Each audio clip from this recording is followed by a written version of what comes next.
کچھ وظائف جو مسنون اوراد ہیں ان کو مکمل کر کے طریقہ یہ ہوتا ہے کہ کسی ایک ورد کو خاص کر لیا جائے، بجائے بہت سارے اوراد کے پڑھنے کے اگر کسی ایک ورد کو خاص کر لے نا تو اس کی تاثیر بہت زیادہ ہو جاتی۔ ماشاءاللہ۔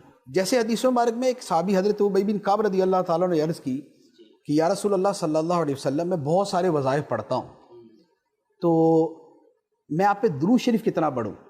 تو اب وہ مختلف یعنی کہ وہ تعداد بڑھتی گئی، اور آخر میں انہوں نے عرض کیا کہ یا رسول اللہ میں سارے اوراد کی جگہ صرف درود ہی پڑھوں گا۔ ماشاءاللہ، سبحان تو اللہ۔ نبی پاک علیہ الصلوۃ نے فرمایا کہ اگر تم درود ہی پڑھو گے ہر وقت تو دنیا و آخرت کے ہر کام کے لیے کافی ہو جائے گا۔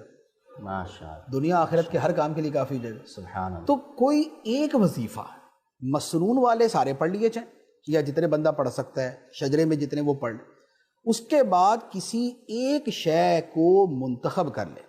وہ درود پاک بھی ہو سکتا ہے، وہ سورہ فاتحہ بھی ہو سکتی ہے، وہ آیت الکرسی بھی ہو سکتی ہے، وہ لا الہ الا انت سبحانک انی کنت من الظالمین بھی ہو سکتا ہے، وہ اس طرح کی بہت ساری چیزیں ہو سکتی ہیں۔